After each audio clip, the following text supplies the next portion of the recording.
Bien, Jorge mandó un texto que está colgado en la página, un texto muy bonito, corto, pero muy bonito, que implica muchas cuestiones y que yo coincido en muchas de las cosas que él plantea y que coincidentemente toca las últimas cosas que yo he estado trabajando, es decir, trabaja alrededor del problema de la dogmatización de la enseñanza de Lacan, ¿sí?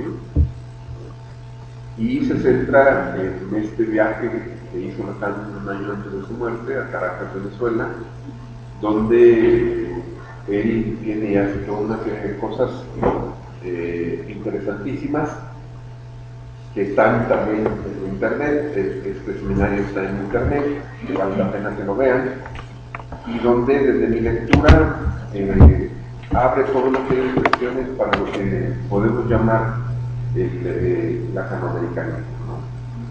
La lectura que se hace en la América Latina de la... El texto desde los títulos pone en juego muchas cosas muy problemáticas. El primer título que aparece arriba en rojo, ¿sí? Es el título de la ignorancia, que remite a dos personajes, por lo menos filosóficos, de Sócrates, muy sabido, todos ustedes que Sócrates afirmaban que solamente sabía que lo sabían, ¿sí? Y en ese sentido el psicoanálisis está jugado de ese lado de la temporada. Hay otro personaje filósofo también menos conocido, pero que es muy importante, que se llama Nicolás de Cusa, que es Nicolás de Cusa, y de hecho tiene un texto que se llama así, la ignorancia, y que habría que ir a revisitarlo, ¿no? El psicoanálisis, más que una ciencia, desde mi perspectiva, y creo que es la perspectiva que señala también Jorge Garaventa, no es una ciencia, no es una filosofía, sino estaría jugado del lado de la ignorancia, es decir, es una apuesta por asumir la ignorancia como motor de lo que sería la estructuración subjetiva. El segundo título del texto de Jorge en rojo, lo que sería el subtítulo en rojo, es subjetividad y psicoanálisis, justamente, ¿no? Luego tiene otros dos títulos y subtítulos que se llama Che Caracas, Che como argentino, ya lo sabemos, y Caracas porque es justamente donde estuvo Lacan un año antes de su muerte, en Caracas, Venezuela, ¿sí? Y luego viene un texto en francés, que es esta famosa frase de Je t'aime, yo te amo, ¿no? Bueno, y advierte Jorge Garaventa que hace una lectura personal, así lo dice él, caprichosa, arbitraria y tendenciosa, ¿no? Es decir, en el sentido de una tendencia, ¿no? Sobre el seminario de Caracas de 1980. ¿Sí?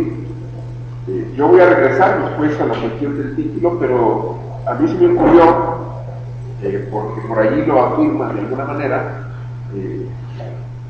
jugar con este texto pequeño de una carta ya de la locura de Nietzsche, ¿sí?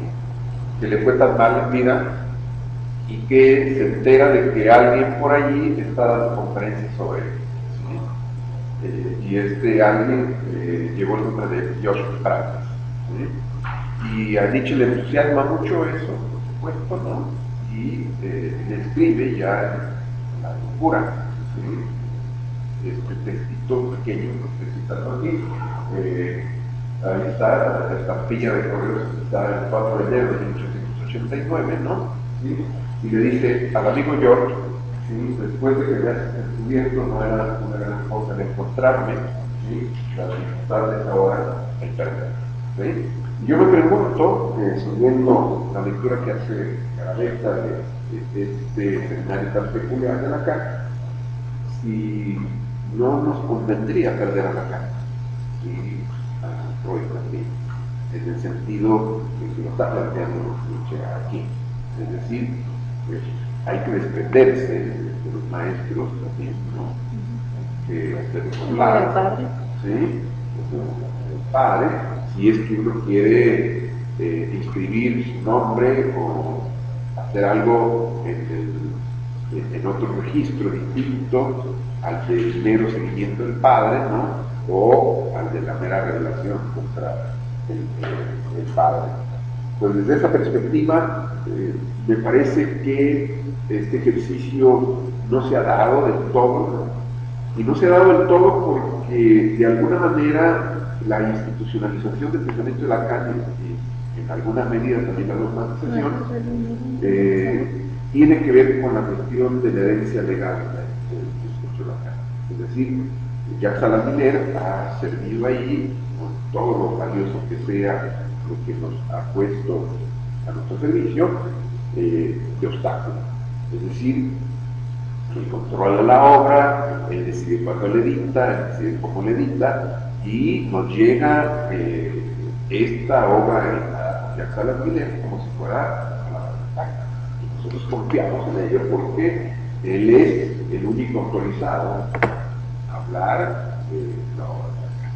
Desde esa perspectiva, el texto de Garaventa pone muchas cuestiones problemáticas, ¿sí? Que yo trataré de seguir ahorita más o menos puntualmente. ¿Sí? Hay una primera cuestión que afirma a partir de una referencia a una película de un italiano llamado Chino Visconti, ¿sí?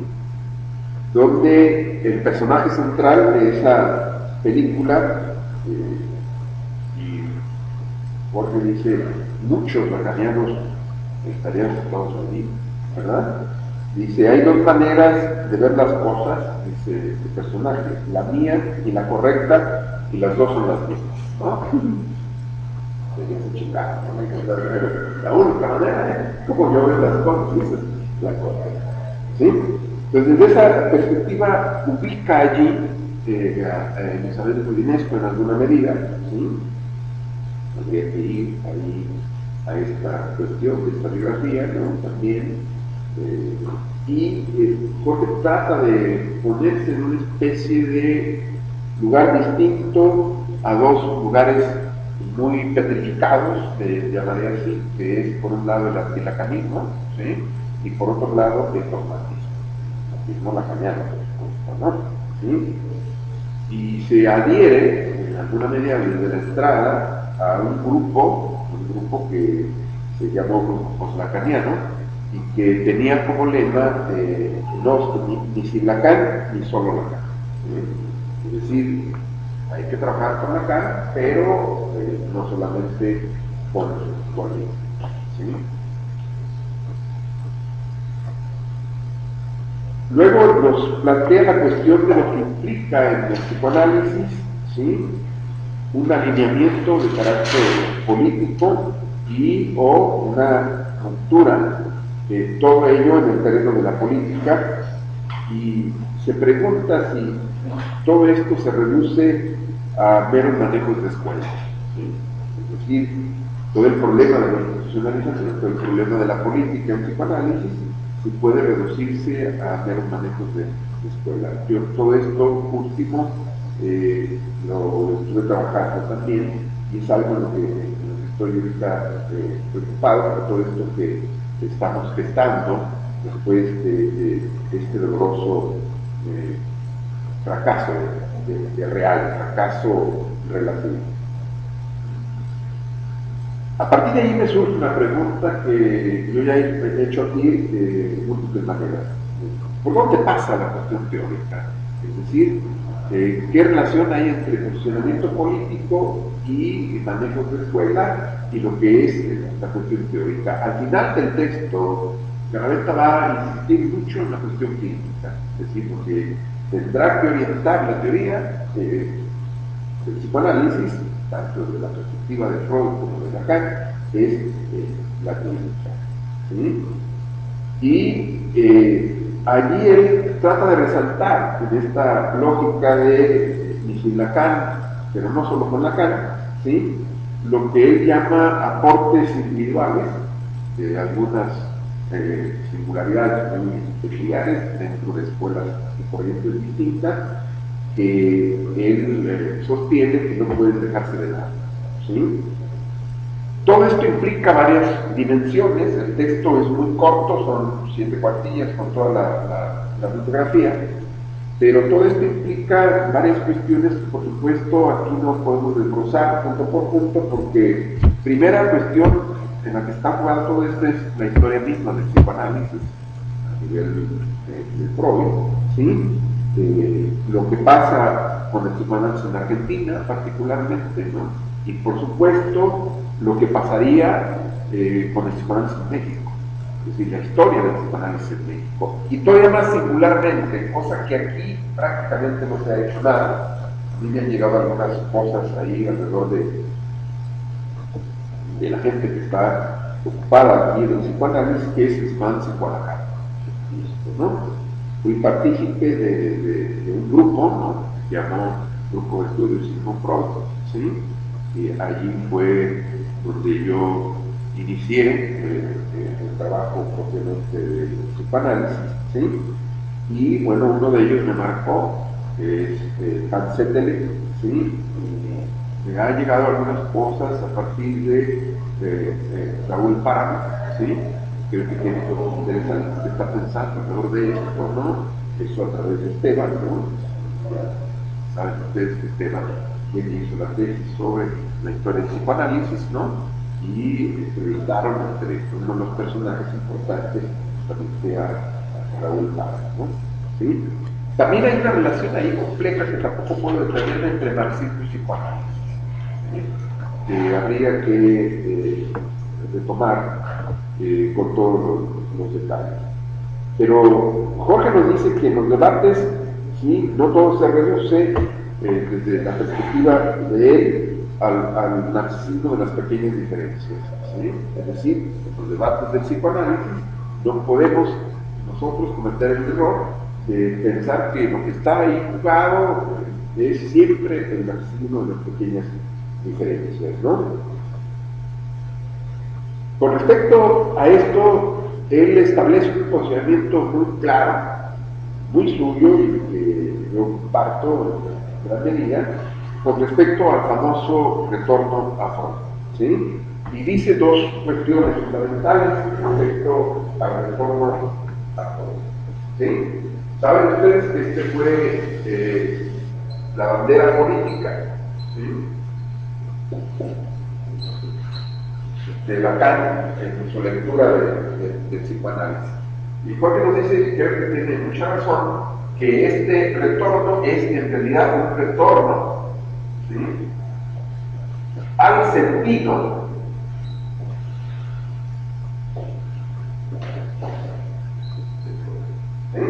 sentido, aquí lo pongo como dirección de la clínica inclusive, ¿no? Y luego, respecto a esto, necesito citarlo textualmente, ¿sí? Garaventa nos menciona, citando función y campo de la palabra y el lenguaje del psicoanálisis, ¿sí?, lo siguiente, lo leo: en función y campo de la palabra y el lenguaje del psicoanálisis, Lacan plantea de forma compleja, ¿sí?, lo que reitera con absoluta claridad y simpleza en el seminario número 1. El seminario número 1 de Lacan, saben ustedes, es el de los escritos técnicos de Freud, ¿sí? Para él, para Jorge Garaventa, este seminario es el seminario freudiano por antonomasia, ¿sí? Entonces hay que ver y hay que escuchar eso, ¿no? Sin embargo, cuando uno lee ese seminario, uno advierte ya desde allí algo que va a pasar claramente muchos años después, y de los que Jorge va a poner el acento desde su lectura muy particular de este seminario de Caracas, que es la diferencia que empieza a introducir Lacan con respecto a Freud, ¿sí?, y que le posibilitará en un momento dado de su evolución teórica decir el inconsciente de Freud que es nuestro, ¿sí? Es decir, no es lo mismo, ¿sí?, los 3 de Freud y los 3 míos, ¿sí?, etcétera, etcétera, ¿no? Es decir, si uno lee con atención toda la obra de Lacan, ¿sí? Es lo que yo intentaré en este seminario 11 de alguna manera tan peculiar, desde el seminario 1, ¿sí? El primer seminario público de Lacan, hubo otros antes, ¿sí? Que es justamente desde los escritos técnicos de Freud, ¿sí? Lacan allí ya empieza a gestar su diferencia, ¿sí? Con Freud. Y este seminario, yo creo que esta manera de catalogarlo, de definirlo por parte de Jorge, es interesante porque nos lo plantea como el seminario más freudiano de Lacan, ¿sí? El primero, ¿sí? De un recorrido que tiene de más de 25 años, casi 30, vamos después, este último seminario que viene a ser en Caracas, lo hace en 1980, justamente un año antes de su muerte. ¿Sí? Pues desde esa perspectiva dice ahí que Lacan plantea de forma compleja lo que reitera con absoluta claridad y simpleza en el seminario 1, ¿sí? Lo que tiene de científico, ¿sí? El psicoanálisis se lo debe a Freud y a la práctica, se debe a Freud, y la práctica se ha bastardeado, así dice, ¿no? El texto, ¿no? ¿Sí?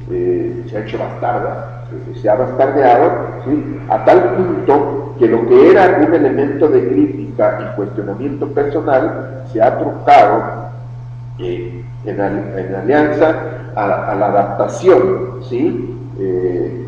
Y se ha visto con los años, ¿sí? Que los intentos apuntan siempre al mismo lugar: disimular, ¿sí? La etiología sexual de las patologías mentales, negar la existencia sexual de la víctima, ¿sí? Si nosotros vemos hoy día lo que sucede en el ámbito de las neurociencias, ¿qué es lo que se pretende? Se pretende que todo sea explicado a raíz de los neurotransmisores, y por lo tanto no hay nada de problemática sexual, ¿sí? Si el problema es un neurotransmisor, entonces no hay nada de problemática sexual, ¿sí? Entonces, este es lo que aquí se plantea como se ha bastardeado la cuestión, ¿sí? De la teoría clínica, la teoría y la clínica, porque se ha querido renegar, y de hecho se ha renegado muchas veces, de esta dimensión siempre sexual, en el sentido amplio del término, erótica, que está jugada en la obra de Freud y que Lacan intenta de reconducir a este sentido, ¿no? Con toda esta que afirma la venta, ¿no? Se trata de volver al sentido de lo que es la cosa freudiana, ¿sí? O el retorno a el psicoanálisis freudiano en el sentido estricto de la palabra, ¿sí? Gracias a él, nos dice Jorge Garaventa, el centro verdadero no está en el mismo lugar que se le asignaba, ¿sí? En toda la tradición humanista. Y esto es muy importante, ¿sí? Es decir, el centro del sujeto, voy a decirlo de este modo, no está en lo que se ha asignado en todo lo que se llama la tradición humanista, ¿sí? Es decir, el psicoanálisis no es humanista. El psicoanálisis no pone, ¿sí? El centro en la persona humana, ¿sí? ¿Dónde pone el centro? En ningún lado. No hay centro. En la medida en que estamos hablando de lo real, y en la medida en que estamos hablando que esto habita el corazón más íntimo del sujeto, ¿sí? Y que esto es al mismo tiempo más éxito, pues no hay centro en el sentido de, ¿sí? Porque en lugar del centro, ¿sí? Dentro del todo, ¿sí? Hay una urgencia, ¿sí? Todo este es el sentido de esta cuestión de la doble ignorancia, de esta cuestión de subjetividad y psicoanálisis, ¿sí? Que está jugada.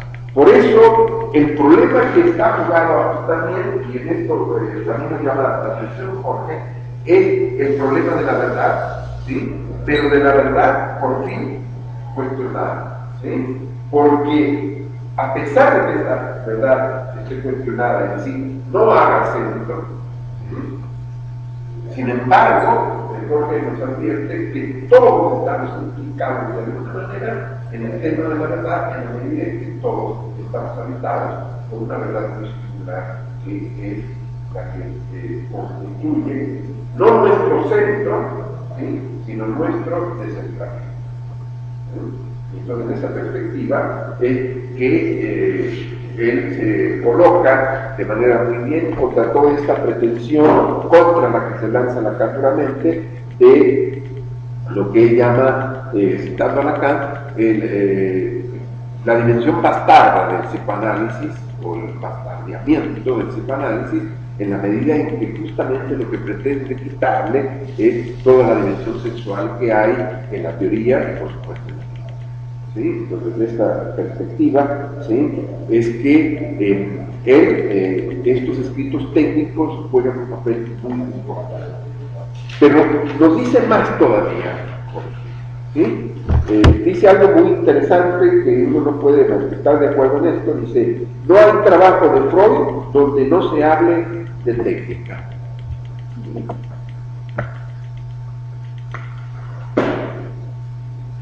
Y dice, todavía más, lo cito textualmente: donde hay trabajos donde no se habla de técnica, dice, o en los pocos, textualmente dice, en los pocos que no se habla, se aplica. Es decir, entonces, ¿qué es lo que reúne en este conjunto de trabajos que van hasta 1920 y que implica ahí una cuestión muy importante, ¿no? Porque estamos hablando más allá del principio del placer, y por eso insisto mucho en que desde este primer seminario, ¿sí?, Lacan va a posicionarse frente a Freud generando una diferencia. No lo va a decir de manera muy clara desde ahí, pero sí lo va a decir posteriormente, ¿sí?, que es la cuestión de no estar de acuerdo con la segunda tópica. La segunda tópica, ¿no? Es decir, la tópica que inaugura justamente más allá del principio de placer, ¿no? ¿Cuál es el tratamiento que le da Lacan? Y a lo que nos llama Jorge en este pequeño texto, el ver la obra de Freud como palabra viva, no como palabra muerta, ¿sí? Y en la medida en que se trata de una palabra viva, no es una palabra conclusa, no es una palabra cerrada, ¿sí?, sino que es una palabra ante la cual uno puede posicionarse en la diferencia. ¿Sí? Esto me parece que es lo más valioso del texto, ¿no? Desde esta perspectiva, él habla de traición, así es un texto como lo escribe, ¿no? ¿Sí? Ya a mí esta palabra me hace ruido, ¿sí?, porque yo prefiero usar una que usaba Lacan, que es la de ser hereje, ¿sí? Es decir, yo me coloco de manera hereje ante un texto, porque lo leo de manera distinta, ¿sí?, que implica otra cuestión que la traición, ¿sí? No me quiero detener mucho en la cuestión de las palabras, ¿no?, pero me parece que la traición implica otras cuestiones, ¿no?, y de alguna manera Lacan fue traicionado, voy a decirlo así, inclusive por aquellos que se presentan como los mejores lectores es decir, aquellos que hacen como una especie de tapón entre su obra y una lectura diferenciada de Lacan, ¿sí?, y que por lo tanto, en nombre de Lacan, ¿sí?, lo que hacen es dogmatizar y cerrar la posibilidad de que leamos de manera distinta a Lacan. A mí me parece que este movimiento que se hace en este pequeño texto de Jorge es muy, muy importante, ¿no?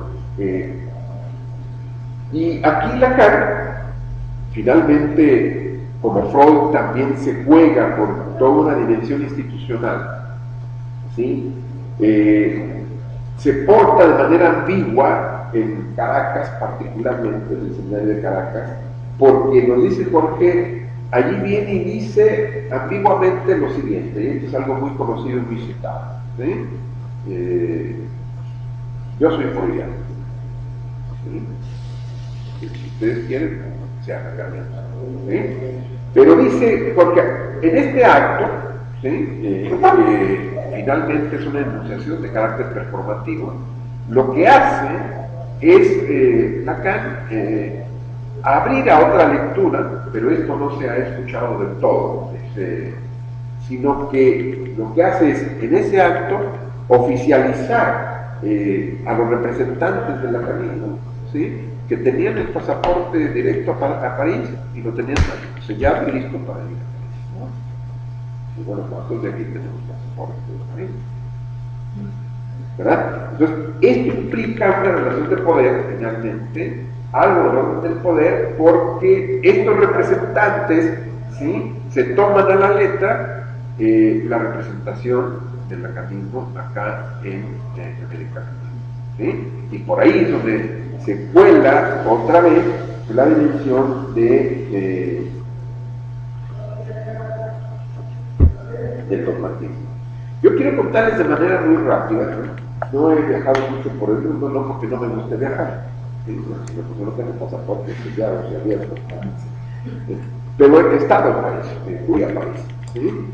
Y a mí me tocó ver una cosa curiosa, y fui a París por allá por el año de 1998, ¿sí? Y me tocó, fui como representante de Real, ¿sí? A un congreso de convergencia, ¿sí? Y me tocó una cosa muy curiosa, ¿no? Me tocó ver un lacanismo en declive allá en París, ¿sí? Un lacanismo que no convocaba a mucha gente, ¿sí? Éramos como unos 15 a lo sumo, ¿sí? 20, ¿sí? Y muchos de fuera, ¿sí? Había unos 3, 4 franceses, ¿sí? Por allá, ¿sí? A lo mejor más, pero bueno, estoy exagerando, puede ser, pero lo que quiero poner el acento es que me toca ver en París directamente un gran declive del pensamiento lacaniano, ¿sí? Y un claro grito de auxilio de parte de los franceses, particularmente dirigido a Montillón, ¿sí? No a América Latina, sino a México, ¿sí? Curiosamente. Es decir, sálvenos, ayúdenos ustedes, desde allá, desde la periferia, porque acá el pensamiento de Lacan está en una crisis, ¿sí? Acá Lacan no convoca ya a nadie, ¿sí? Acá esto ya no dice nada, ¿sí? Entonces, desde esa perspectiva, me parece que esta lectura que hace Jorge respecto a lo que yo llamo el pensamiento lacanoamericano, ¿sí?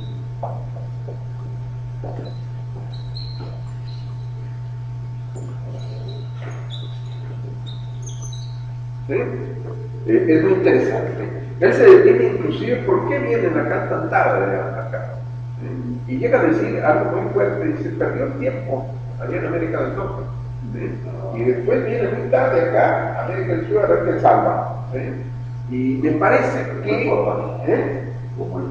sí, y me parece que este grito era muy serio, ¿sí? O sea, ustedes allá en México, ¿sí? Porque acá ya no representamos nada. Y además, los pocos franceses que había eran muchos argentinos, muchos brasileños, ¿sí? Y pocos de otros lados del mundo, de Estados Unidos, de México, y pocos franceses. Y los pocos franceses que estaban ahí se estaban peleando. ¿Sí? Peleando en el mal sentido de la palabra. Entonces, desde esa perspectiva, la pregunta que yo me traigo, que me gustó mucho en ese texto porque coincidió con cosas que tienen que ver con mi preocupación, ¿sí? Es, ¿y qué con el psicoanálisis en México? O sea, ¿cuál es el futuro del psicoanálisis en México? ¿Cuál es el futuro del psicoanálisis aquí en Jalisco, no? ¿Y cuál es la perspectiva de nosotros y particularmente de ustedes? ¿Sí? Yo aquí ya me preocupa mucho ustedes en el sentido de la gente joven, la sangre nueva del psicoanálisis, ¿sí? Y que justamente no caigan en estas cuestiones de lo que aquí se maneja como los dos extremos, que son sindicalitis, para decirlo en términos freudianos, ¿verdad? Que es el antilacanismo y el dogmatismo. ¿sí? Es decir, creo que el texto de Jorge es un muy buen texto para situarse equidistantemente, ¿sí? Sin caer, porque el riesgo es demasiado en el antilacanismo, ¿sí? Y hay mucho antilacanismo aquí en Guadalajara que no enunciado abiertamente como tal, ¿sí? O el dogmatismo. O una tercera posición, todavía que me parece mucho más nefasta, ¿no? Que es el no desprenderse de Lacan. Yo no le tengo miedo a desprenderse de Lacan, sino tratar a Lacan como desecho, ¿sí? O a Freud como desecho. Me parece que desprenderse de un pensador es lo más sano en la medida en que uno hace diferencia y uno se atreve a pensar por su propia cuenta los conceptos, o el concepto central, o los conceptos centrales. Por eso quise empezar ese seminario de Lacan con los conceptos, los 4 conceptos fundamentales del psicoanálisis, ¿sí? Porque desde esta perspectiva, ¿sí? Y vuelvo a citar el texto de Jorge, dice, el maestro se esforzaba en decir, pero de nuestra parte, advierte Jorge, ha habido siempre una no escucha. ¿Sí? Es decir, Lacan siempre dijo sus diferencias con respecto a Freud. Desde el seminario 1, yo ahí llamo la atención sobre esto, ¿no? ¿Sí? Y desde esta perspectiva, Lacan decía nuestro inconsciente y el inconsciente de Freud, ¿sí? Y nadie escuchaba, dice Jorge, ¿sí? Como si no fuera esencial concebir diferentes los conceptos centrales, ¿sí? O el concepto central. Es decir, ¿cómo concibo yo, por ejemplo, el concepto de diferencia? ¿Y cuál es el problema si tenemos una diferencia con Lacan? ¿Sí? ¿Y cuál es el problema si mi clínica me dice otra cosa que lo que dijo Lacan y lo que dijo? Entonces, desde esa perspectiva, ¿sí? Me parece que más que traición, habría que ponerse en el lugar de lo herético. Es decir, es posible una lectura herética de Lacan, es posible una lectura herética de Freud. Y no solamente es posible, sino pienso yo, es la lectura que yo recomendaría. Es decir, no se trata de que el gran otro, sea Freud o sea Lacan, nos avasalle, ¿sí? Y nos borre toda nuestra subjetividad, ¿sí? Sino cómo me coloco yo ante ese otro, que además es un gran otro, ¿verdad? Que es Freud, que es Lacan, y cómo puedo decir allí mi palabra, en medio de todo eso. Cómo tampoco dogmatizo la palabra ni de Freud ni de Lacan, y por supuesto menos la mía, ¿sí? Desde esa perspectiva, ¿sí?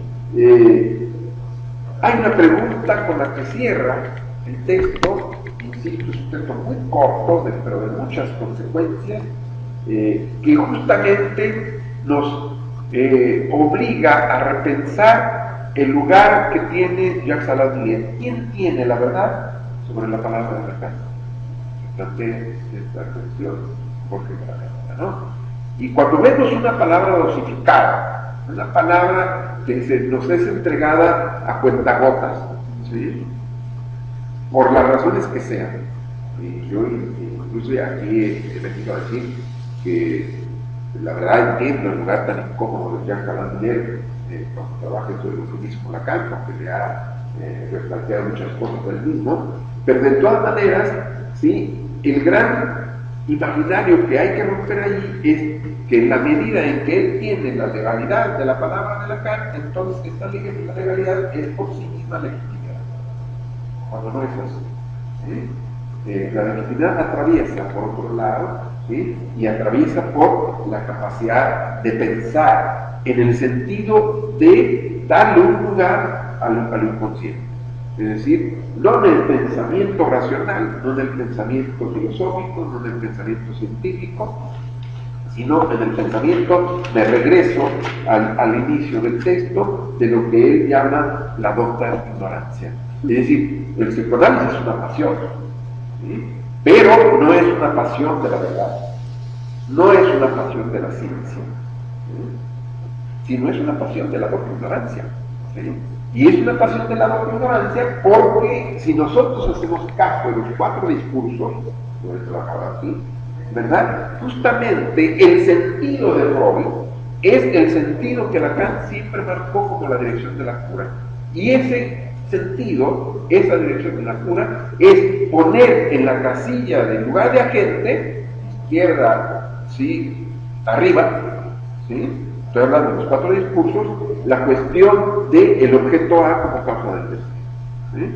La apuesta del psicoanálisis como teoría y como clínica siempre tiene que estar jugada en el sentido de la dirección de la cura, es decir, darle y restituir todo el tiempo, con todo lo problemático que sea, el objeto A como causa del deseo. ¿Sí? De esta manera, no vamos a garantizar un final feliz, por supuesto, pero por lo menos vamos a garantizar que la práctica clínica del psicoanálisis no se haga bastarda. ¿Sí? Y que no se haga bastarda implica que no neguemos la dimensión erótica y sexual que está jugada siempre del sujeto. ¿Sí? No importa que esté hablando a las estrellas de Hollywood, ¿verdad? Ahí mandaron un meme ustedes por ahí de los tacos de chamorro, ¿no? Ahí, no importa que estés hablando de los tacos de chamorro, hay algo del orden de lo erótico, del amor, de lo sexual, en todo lo que hacemos. Ayer me preguntaba una alumna de la clase de antropología de las emociones, ¿sí? ¿Qué pasaba cuando no había la cuestión sexual?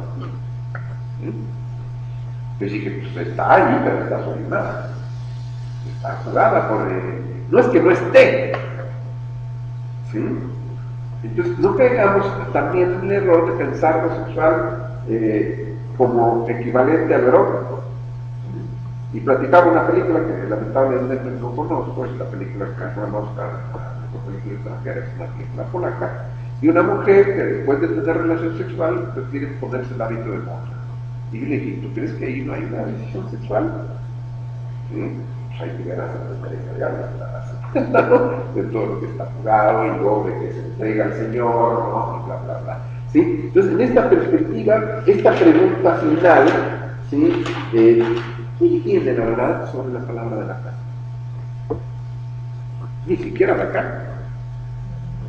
¿sí? Menos allá que se la vida. ¿Sí? Nadie tiene la verdad sobre la palabra. ¿Sí? Entonces, esta es una de las dificultades.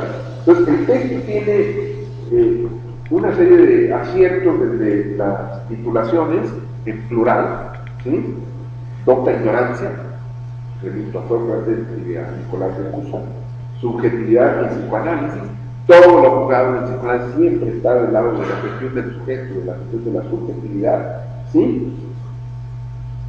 Che Caracas, ¿sí? Nunca vino a la selva la cantona, la canta. Nosotros podemos reivindicarnos con la cantona. ¿Sí? Yo te amo. ¿Sí? Che Caracas, yo te amo. ¿Sí? Hay una dimensión de amor, ¿sí? Inclusive en la diferencia, ¿por qué no? ¿Por qué no? ¿De por qué? O a partir de qué, o con qué derecho le puedo exigir al otro que piense igual que yo. Eso es iglesia, pero ya no es psicoanálisis. Pues desde esa perspectiva, ¿sí? Una lectura personal, caprichosa, yo pensé ahí en un momento en los caprichos de Goya, no sé por qué, ¿sí? Arbitraria y tendenciosa. Tendenciosa que no se malentienda, ¿sí? Yo por lo menos creo que no hay que malinterpretar aquí, ¿sí? En el sentido de una tendencia, es decir, una dirección, una posición. Y lo que él está jugando en este texto, pequeño texto, ¿no? Y yo creo que lo mandó algo y esto es como mi acuse de recibo. Él dice que para que sepamos un poquito más de su enfoque. Claro. Sí, en ese sentido a mí me encantó y que bueno, que los viejos pregunté antes de hacer este trabajo que haremos estos sábados, creo que ya yo ya no puedo hacer nada, como ustedes tampoco, ¿no? Bueno, simplemente me tiró el libro y bueno. ¿No te dio la maestra Unice aparte? No, porque me lo dieron a mí, yo fui custodio, ¿no? Decir, pero no serví de tampoco. Entonces, no, lo vamos a ver. Aquí ahorita no me quisieron contestar, le dieron el teléfono, pero no quiero hablar por teléfono, porque yo creo que si no quiero contestar, es muy claro el mensaje de una entonces, bueno, entonces, a mí me preocupan dos cosas en todo esto, y vuelvo a reivindicarla otra vez. ¿Qué pasa con el psicoanálisis en México? ¿Qué pasa con el psicoanálisis aquí en Jalisco y Guadalajara? ¿Y cuál es el papel de ustedes? Porque esto que estamos gestando, ¿no? O sea, hay una diferencia aquí en el sentido de ustedes son jóvenes, entusiastas, tienen mucha energía, muchas ganas de estudiar, son un montón de material que yo obviamente no puedo estar siguiendo este ritmo enloquecedor, pero leo algunas cosas, trato de traerlas y dar a cosa de recibido, de que tiene sentido que las suban, ¿no? Y desde esta perspectiva, yo creo que el mensaje es claro de parte de Jorge, ¿no? Ahí les va, ¿verdad? Esta es mi posición respecto al psicoanálisis, respecto a Lacan, y bueno, sobre esto vamos trabajando, ¿sí? Es decir, sobre una cuestión de que nunca estará obturada, por lo menos de parte de él, ¿sí? Que creo que de parte nuestra tampoco, el problema de las diferencias, ¿sí? Cosas que eso ya, ¿no? Entonces, es un textito pequeño, 7 cuartillas, reléanlo, ¿sí? Hay muchas cosas que meditar. Yo quise traer el texto de Nicolás de Cusa de la doble ignorancia, pero como tengo un desmadre en mi biblioteca y lo seguiré teniendo, ¿sí? Pues no pude dedicarme a buscarlo porque no tengo mucho tiempo para buscar un libro de repente, ¿no?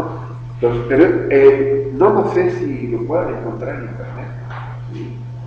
Así se llama, doble ignorancia, ¿sí? Nicolás de Cusa.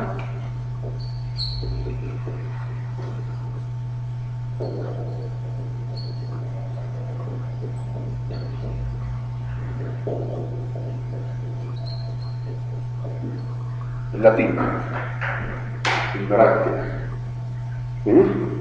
Que es reivindicar justamente el papel de Sócrates. Y yo termino dándole la vuelta al asunto de por qué Lacan, fíjense bien, en una enseñanza que ha transcurrido ya durante 8 años públicamente, estoy hablando del seminario 8, que aquí lo he retomado y he dicho algunas cosas, ¿sí? Pone allí, en ese seminario, ¿sí? A Sócrates como el primer analista.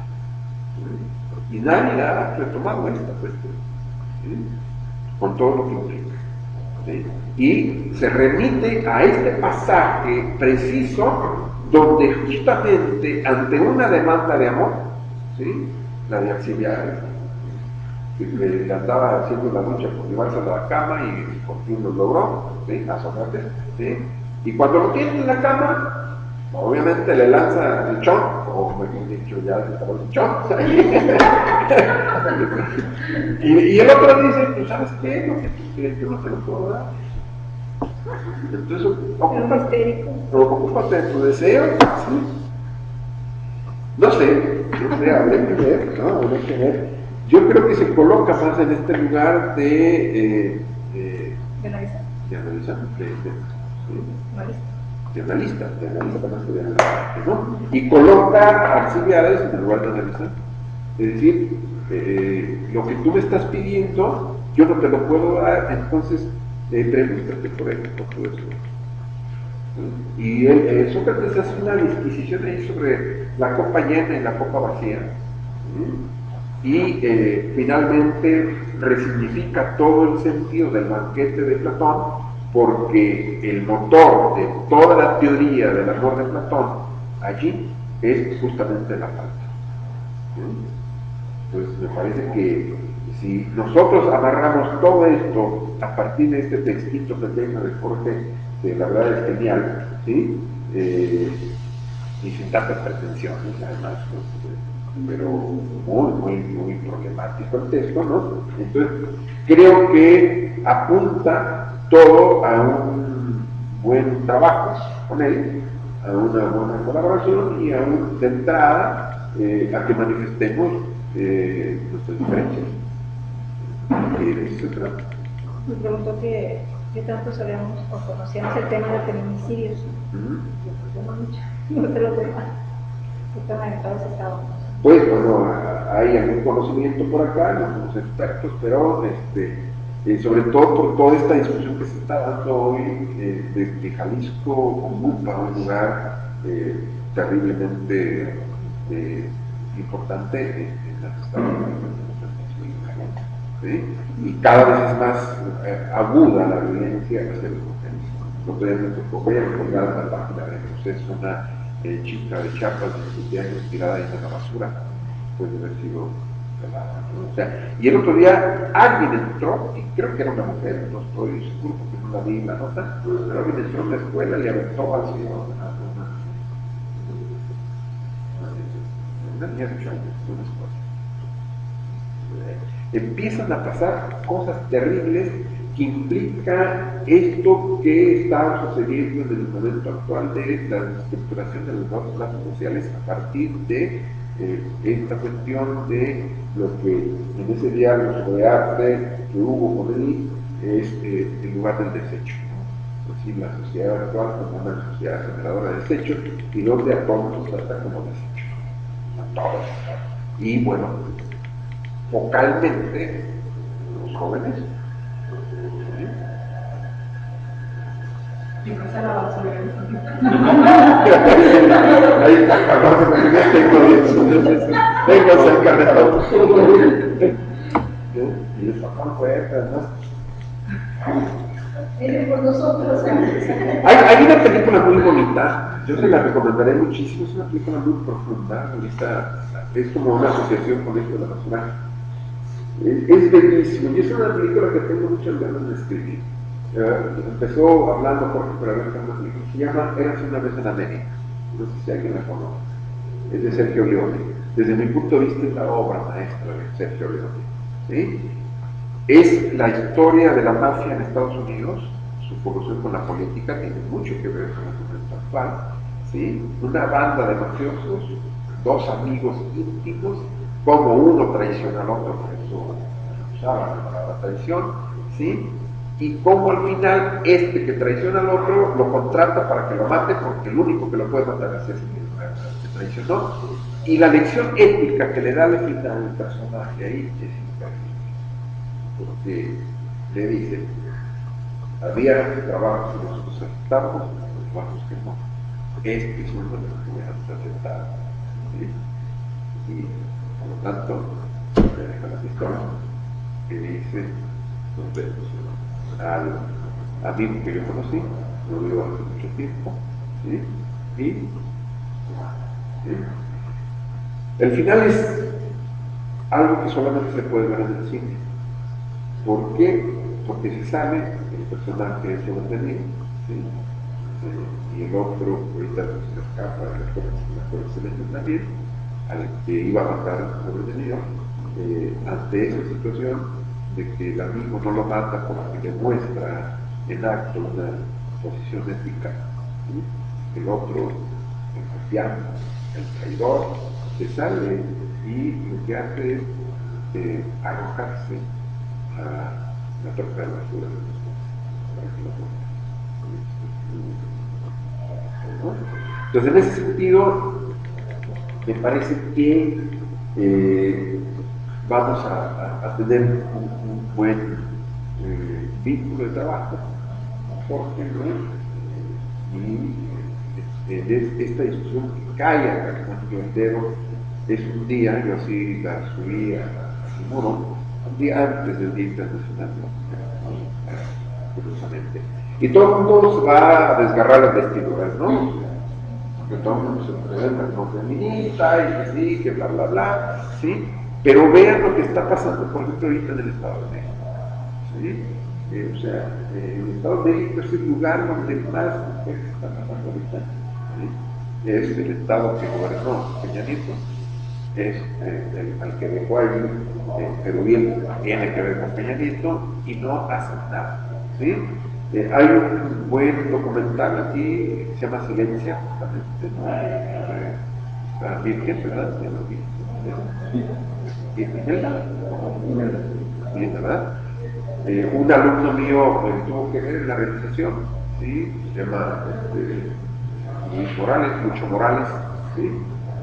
Y bueno, está el documental, no sé si está disponible en YouTube. Yo lo bajé, Vale mucho la pena que lo vean, porque además fue una colega de la universidad y la universidad no hizo nada. Y es el primer feminicidio que es como tal, claramente identificado, y sin embargo las autoridades se niegan a considerarlo como feminicidio. Pero lo que no se menciona ahí, que me pareció, es, yo por no mencionar nombres, era que el asesino es el hijo de un representante importante de un centro psicológico.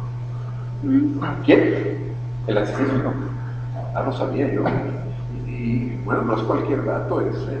Y por el hecho de tener tanto dinero, porque ese centro cobran, obviamente no es psicoanalísis, pero cobran como si fuera la panacea del conocimiento, protegieron al hijo.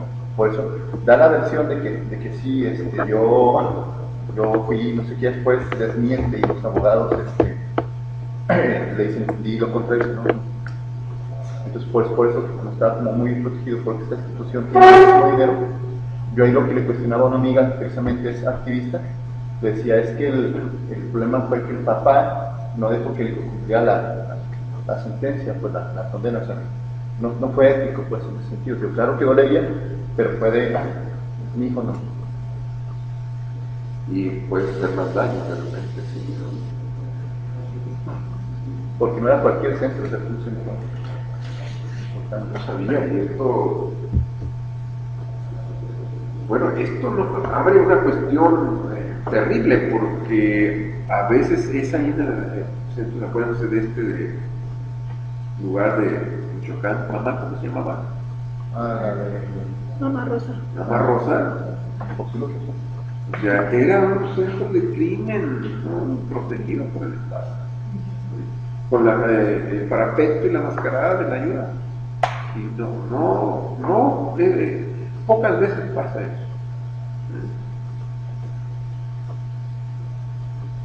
Pues, bueno, esta es como mi lectura de este texto, ¿no? Y me hubiera gustado mucho haberle dicho a Jorge personalmente, pero bueno, ya lo podemos hacer. Y ¿esto qué tiene que ver con la Lacan y con los escritos? Hay un textito que yo escribí sobre literatura y psicoanálisis, creo que es en el número 10 o 12, no recuerdo, de esta revista que hacía tan importante, que nos habla psicoanálisis aquí. ¿Cuál es la de Sí, la de justamente, ¿no? Entonces ahí publiqué yo un prelogo sobre la cuestión de psicoanálisis y literatura, ¿no? Yo remitiría aquí a la lección de Literaterra, ¿sí? Y traigo el final de la carta robada, que es el texto, no sé cómo hacemos con el tiempo, si hay mucho tiempo, porque finalmente, ¿qué es lo que está jugado aquí? Toda la determinación de nuestra subjetividad por parte del significado y el lugar que ocupamos en los discursos. Son 4 casillas, distintos lugares, ocupamos el lugar de gente, o el lugar de otro, o el lugar de producto, o el lugar de la verdad, ¿sí? Y cómo vamos circulando en un momento dado de esta cuestión discursiva que sirve de lazo social con los otros, ¿no? Y que Lacan insiste mucho en toda esta cuestión de qué lógica subyace allí a la subjetividad, que es la lógica del significado. En ese sentido, de los escritos, yo he insistido mucho en este punto, está abierto por un texto que tiene que ver con la literatura, la carta robada, y que Lacan le da el lugar de ser el que abra, a pesar de que no es el lugar que le corresponde en términos de que todos los escritos después de allí están ordenados por orden cronológico, ¿sí? pues, y que nos lleva a todo el lugar de la letra, la literatura, en la escuela o la universidad imaginada por Freud, ¿sí? Donde la literatura ocuparía un lugar muy, muy importante, ¿sí? Entonces, en ese sentido es algo interesante, ¿no? Yo creo que por ahí pasaría toda la reflexión, y creo que todo el trabajo que no se ha hecho, pues les corresponderá pues, hacer. En ese sentido, si un sentido tiene el espacio, es convocarlos a retomar el trabajo allí donde los que venimos de acá, en otra generación, no lo podemos hacer por las razones que si quieren hasta por el ¿no? Entonces, me parece que ese es el punto que tenemos por delante, y esto a mí me cae muy bien porque llega en el momento en que por diferentes razones estoy trabajando toda esta cuestión de la institucionalización, de la escuela, de qué lugar ocupo ahí en todo esto, bla, bla, bla. Entonces me parece que esto es eso fundamental, ¿no? Entonces, bueno, ahí está el textito, podemos verlo, podemos leerlo, y podemos irnos un poquito también a ver lo de la carta rodada, ¿no? En todo caso, ¿no? Porque ahí la relación está jugada por el lado de la repetición, por el lado del automatismo, por el lado del azar, tanto calculable como no calculable, ¿no? Por el lado de las series, y bueno, como el sujeto finalmente, y esta es la propia ignorancia, hay un saber que no sabe, y ese saber que no sabe es el deseo que lo hace. Me parece que por ahí habría que retomar a Lacan y retomar a Freud siempre desde la lucha de nosotros, ¿no? Hay poco tiempo, podemos pasar a las cuestiones, a las preguntas. Discusiones que está haciendo por el estado de cuenta que plantea para venta. Yo me pregunto, o sea, en primer lugar, ¿qué pasó por la academia? Es decir, por la costela caniana, salvados del interior. Sí. Es una pregunta porque, o sea, yo quiero traer la cuestión de pensar o no pensar, o pensar algo. Estás aludiendo que finalmente cada persona puede seguir su posición. Bueno, pero cada persona tiene una historia. Sí, él pone en clara de dónde viene, ¿no? Todo lo que ha recorrido antes. Sí, porque, es decir, te estás poniendo el caño, puede pensar ¿no? Por donde pasa, pero claro, por donde pasa, no es todo. Es decir, puedes presionar, puedes pensar, pero no estás parado, o sea, todo. Sí, en el psicoanálisis no se puede obviar, me parece, y creo que él no lo hace, ¿sí?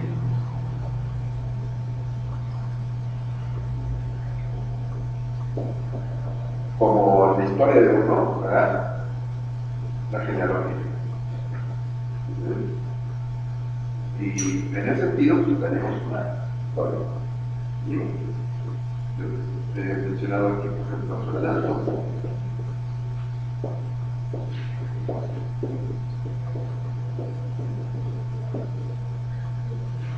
Voy a marcar tres hitos ahí importantes. Después la lista, ¿no? Luego está Gansete,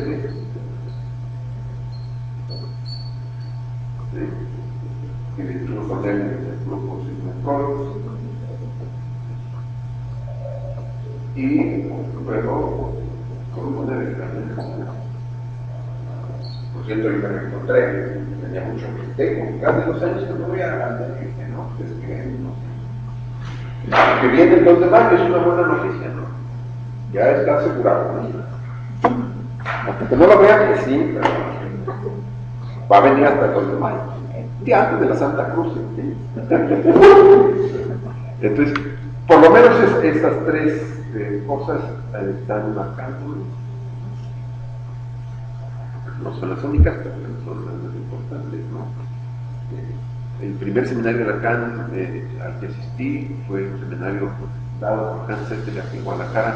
Estoy hablando de 1980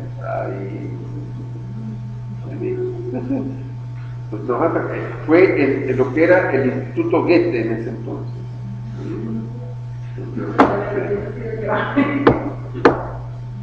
Algunos ya habían nacido, ¿sí ves? A mí me estaba diciendo. Entonces, bueno, hay toda una historia allí, y decía, en psicoanálisis, como a la hora de hablar de uno no puede obviar su genealogía. ¿Por dónde ha pasado? ¿Por dónde no? ¿Con quién se ha juntado y con quién no? ¿Ah? Y eso por el punto de verdad, de que pudiera parecer de los verdaderos de Oprah. Está un poco en sentido, ¿no? Todos coinciden en verdad. También innegable, pero va a verdad. Claro. Sí, porque, acuérdense, ¿cuál es el sentido de la tragedia? Voy a tomar Antígona, nomás para ilustrar. ¿Sí?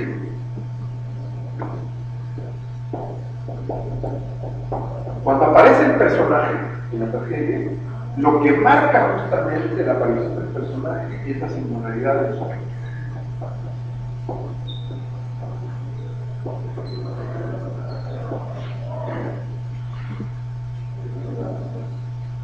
Pero siempre hay en la tragedia el coro. Y el coro representa lo social, siempre. Es decir, el sujeto no está fuera. Desde esa perspectiva siempre hay una relación complicada entre singularidad y colectividad o comunidad.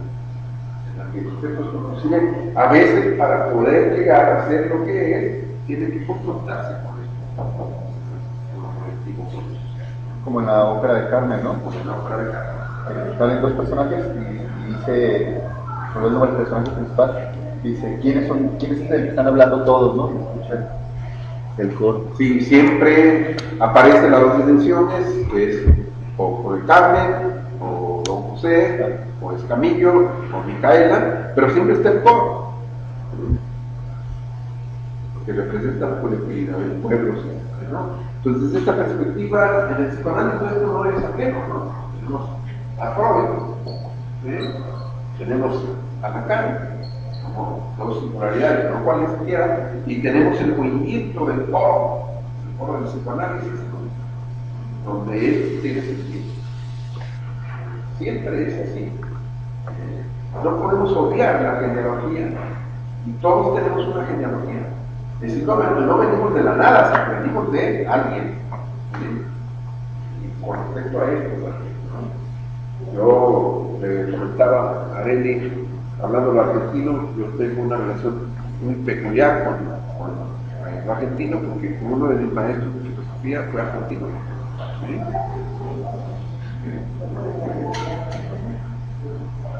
Y le debo mucho, ¿no? A uno mexicano también. Estoy por hacerle un homenaje en el colegio. Quiero que se haga el congreso sobre él, pero ya no es una cosa que va a depender de mí. Y este otro argentino que a mí me enseñó muchísimo. Entonces, curiosamente, lo argentino aquí está.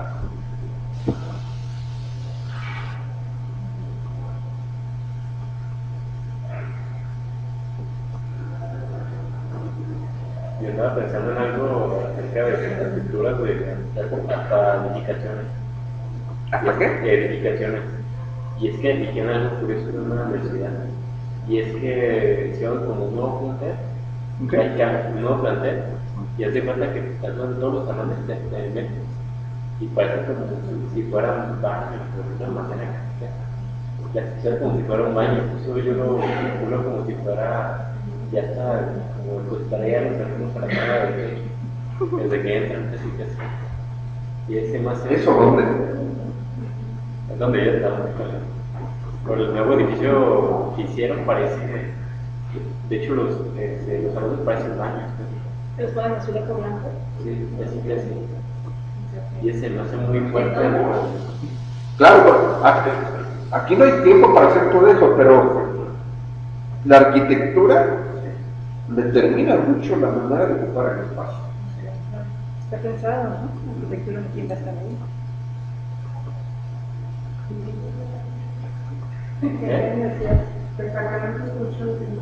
No dijo. Haz de cuenta que es un edificio nuevo que hicieron en una universidad donde yo estaba. Y se me hace muy. Se llama Prudente. Yo hice la universidad, pues todavía no se acaban esas cosas. Pero yo cuando vi el edificio que me estaban haciendo así, dije, hasta que se avecina. Y de alguna manera, pues.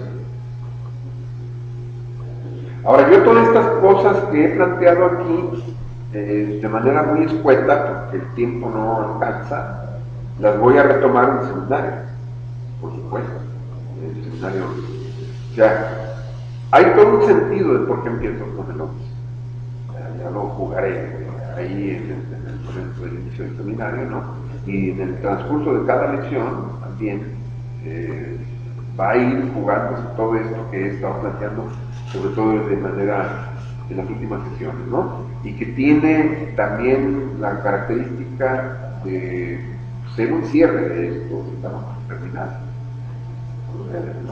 por lo menos de mi parte, y que por X y O Z en mí manifestó mucho el deseo de mí, y que se va a tocar venir a también a hacer esa parte, ¿no? Y esto es algo que bueno, que se dio, bueno, algo también con ustedes, ¿no?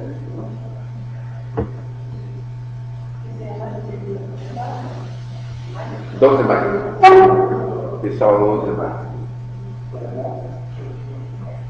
Se supone que ya hemos terminado para ese entonces. Bueno, era mi marido de oyente. Van a cobrar, ¿verdad? Sí, también. Sí, pero y se va a ocupar todo el día para el, ¿no? ¿El tema se Bueno, sabe? no, vamos a preguntarle, porque obviamente le vamos a dejar que trabaje lo que él quiera trabajar. No, perdón, para hacer la universidad. No. En el horario habitual, pero que lo tomen en cuenta. A las 10, desde las 10 de la mañana. ¿Desde las 10? ¿Cuándo? De las 2 de mayo. Tampoco se olvide. ¿El 2 de mayo? Ay, no sé, ¿De la ¿En qué? Sí, de regalo. de De regalo. De ¿Pero en qué día va a ser? A veces, Sábado. antes sí la cargaba a lugares, pero buscaba libre. Que también son. Entonces vamos a modificar el cartel, ¿verdad? Sería a O sea, en el horario de 10 a 2 y media, a 12, Ajá. 12, ya. Luego descanso de media hora, de 2 y media a 2 y media, y luego comida, y luego ¿todo el día va a ser? Y bueno, sí, no están dando bien como Morales. para que lo aprovechen. ¿Cuándo? Entonces, en mayo. ¿Sí? ¿Sería? Sí. Para que llegues temprano. Ay, esa verdad, voy a eliminar todo. Y en eso.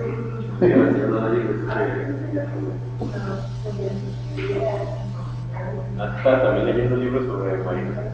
Y he mencionado esto, sobre arquitectura. Sí, quien tiene trabajo muy bonito sobre eso es Heidegger. Hay un trabajo que se llama Construir, Pensar, Habitar. Se lo recomiendo muchísimo.